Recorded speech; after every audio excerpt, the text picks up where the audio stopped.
Hello, BookTube. It's Friday, and that's time for Friday Reads. I have a stack of things I want to show you here. I'm not sure how many of them we've seen on this channel already, but I want to do a bunch of reading this weekend, just a bunch of reading.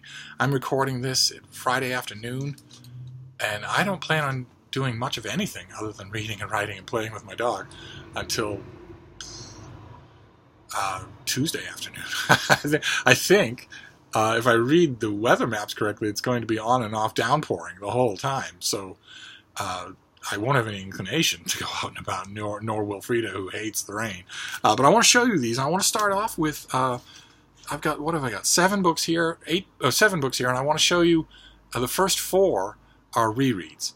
I got finished copies of all 4, and I've only read them in advance copy, and that I like doing that. I like rereading, sort of cement my first reactions to a book.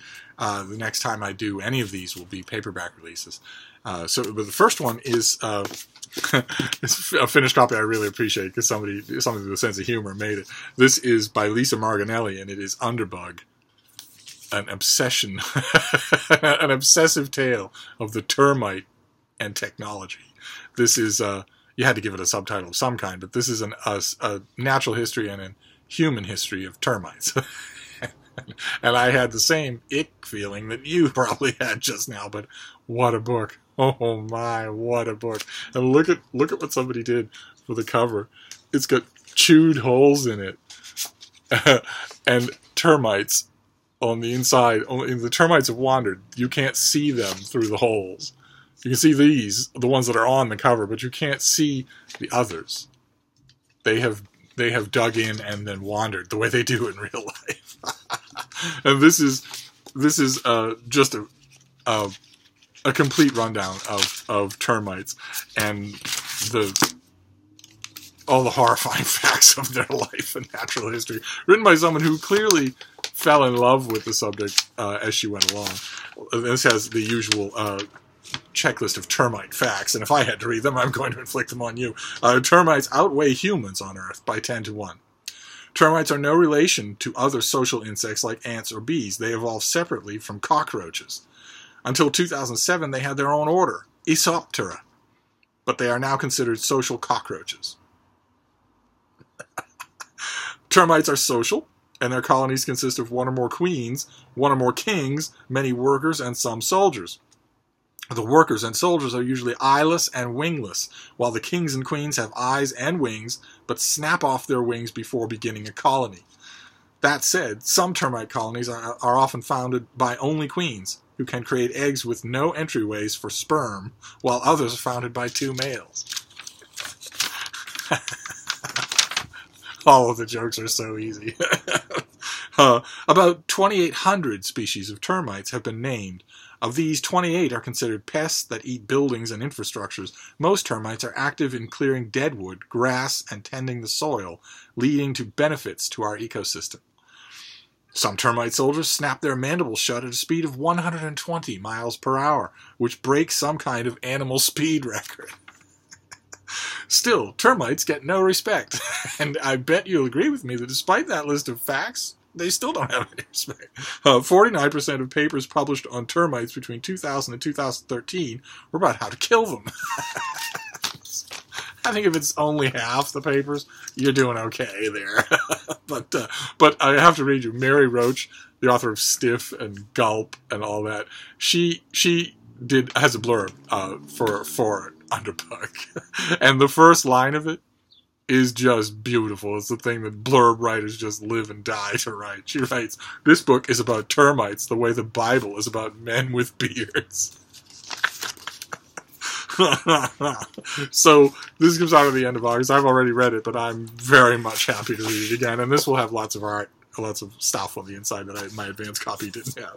Then the next one is fiction. There's quite a bit of fiction on this Friday Reads this time around. Even though I rail against the made-up stories, I do read them with loving attention.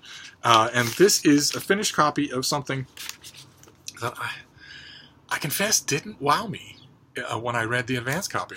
That's why I'm going to give it another try. It's French Exit by Patrick DeWitt, the author of The Sisters Brothers, that was so good. I don't know of anybody who read that book that didn't like it. And this is, let's see what we've got here. Frances Price tart widow, possessive mother, and Upper East Side force of nature, is in dire straits, beset by scandal and impending bankruptcy. Her adult son, Malcolm, is no help, mired in a permanent state of arrested development. And then there's the Price's aging cat, Small Frank, who Frances believes houses the spirit of her late husband, an infamously immoral litigator and world-class cad whose gruesome tabloid death rendered Frances and Malcolm social outcasts. This is, of course, a totally different milieu, totally different everything from the Sisters Brothers. I have been told I read it and it did nothing for me. I know two people who've also read it, one of whom reviewed it, and both of them, I respect their opinion when it comes to fiction, and both of them assured me, go at it a second time, because the one thing I noticed about it was that the mordant wit is exactly the same as in the Sisters Brothers. And that's a large part of what I loved about that book. So I was kind of confused why it wasn't working this time around. And both those friends who've read it assured me that I was just being thrown by the difference in tenor, and that if I give it another try, I will really like it. So that's enough for me. I will reread it this weekend.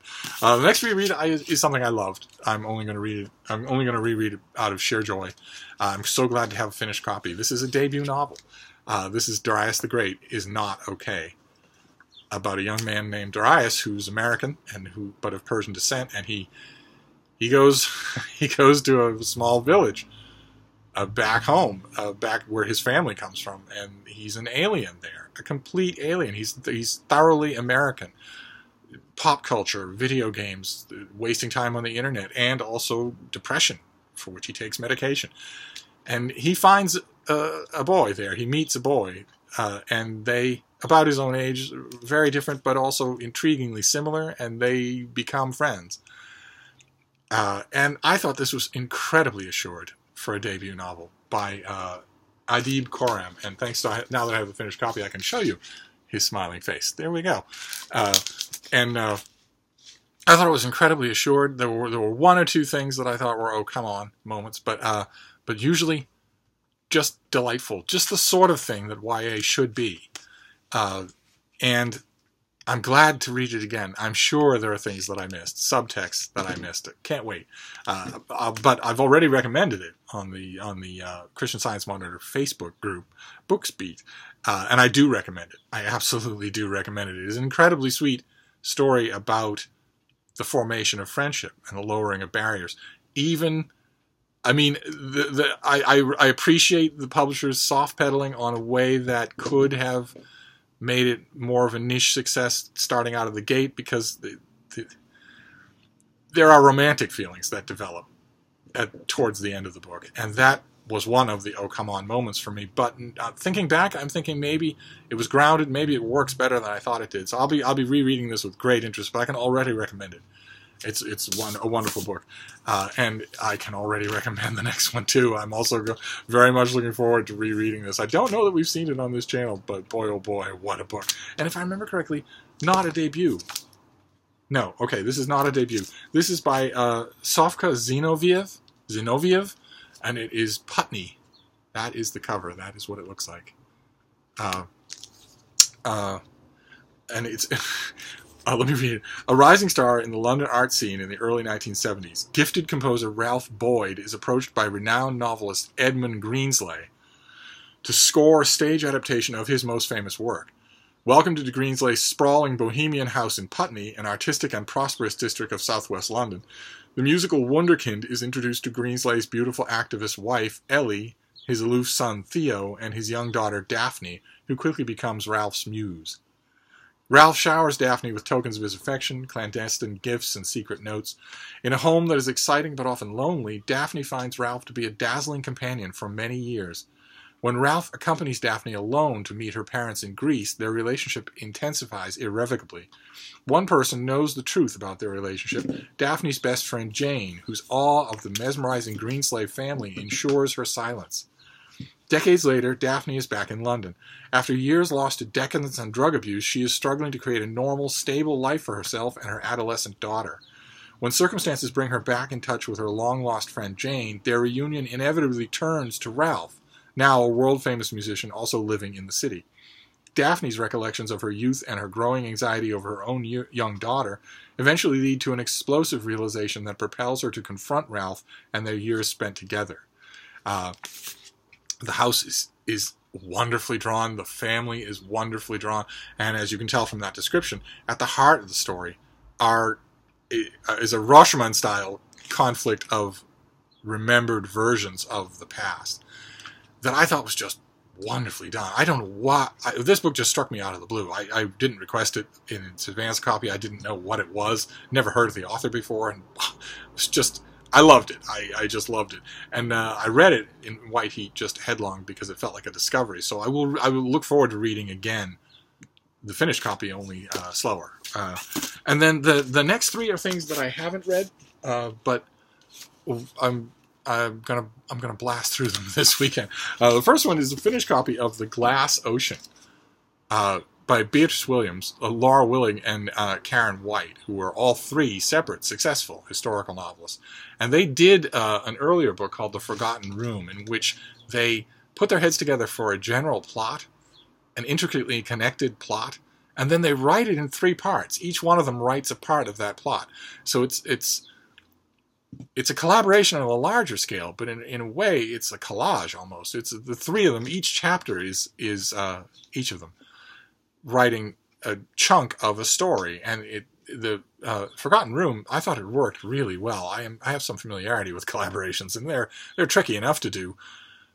I thought the device worked really well. I'm really happy that they did it again. This is about the Lusitania, the doomed luxury liner Lusitania, believe it or not, and three different stories that interconnect with the Lusitania, and there's a payoff in the present day, I guess. The final segment is sort of a payoff that pulls everything together. All three of these authors have a real strength for orchestrated endings in a way that I really like, and that's not at all common. So this I think is going to be a great deal of fun, and it'll be helped along by the fact that I know a lot about the Lusitania. So it'll be fun to see their research buried under the surface. I've read all three of these authors. Beatrice Williams I absolutely love, and they're good at smoothing out and hiding their research so that it's there, but you have to know it in order to see it. So I'm sure this will be a wonderful getaway, a wonderful getaway of the book. And then the next one is bound to be disturbing. So, it's by Stefano Mancuso, and it is The Revolutionary Genius of Plants, a new understanding of plant intelligence and behavior. And this, like the termite book, also comes with a list of facts, this time headed under Did You Know? And again, if I have to be creeped out by these, so do you. Did you know that over time, some plants are able to recognize the difference between a non-threatening touch and the attack of a predator? I'd love to know what they use to recognize. They don't have brains or anything like that, a nervous system, so I'd love to know how they do that. Water doesn't recognize things, and that's pretty much all they are, but maybe I'm wrong about that. Or two, did you know that some trees in South American jungles release narcotic-like sugar in order to drug, control, and mobilize ants against would-be leaf eaters? Sounds what the bigger YouTubers do. Did you know that some species of the Welwitschia cacti live for more than 2,000 years? Did you know a single rye plant can have a connective central nervous system of over 1 million root apexes? And this is a lovely produced thing. It's going to have all sorts of creepy plant facts, but it's also full of color photos. So I will read this, and it will creep me out, and I'm sure on every page I'll say, oh, come on, plants don't think. And then when I'm done with it, I'll send it to Caleb where it belongs. And then the last one, a discovery, something comes out of left field. Don't know what I'm going to make of it. I think it comes out in the winter. It comes out in late October. I think as a paperback original. It's this thing. It's a novel by Jabor Douali, and it is printed in Beirut. And the author is a Lebanese writer. Celebrated Lebanese author Jabor Douali. was born in northern Lebanon in 1949. His works include Autumn Equinox, Raya of the River, Rose Fountain, Chased Away, and The American Quarter. June Rain was shortlisted for the inaugural International Prize for Arabic Fiction. And Chased Away was awarded the Arab World Institute's 2013 International Prize for Arabic Fiction. And this is translated from the Arabic by Paula Haydar, because it came out originally in 2016. So it's a Lebanese novel, and it sounds fantastic. It sounds fast. Let me see if there's a description here. That's roughly what it's going to look like, I think. Farid Abu Shar arrives in Beirut one hot summer morning with his manuscript in tow, searching for a publisher. He is turned down by all. Nobody reads anymore, he's told. Instead, he accepts a job as a copy editor and proofreader at the esteemed old print house Karam Brothers, allegedly established in 1908. Disappointed by the mind-numbing tasks of checking catalogs and flyers, pharmaceutical labels, menus, insurance contracts, and death announcements, Farid still secretly hopes that his book will someday be published.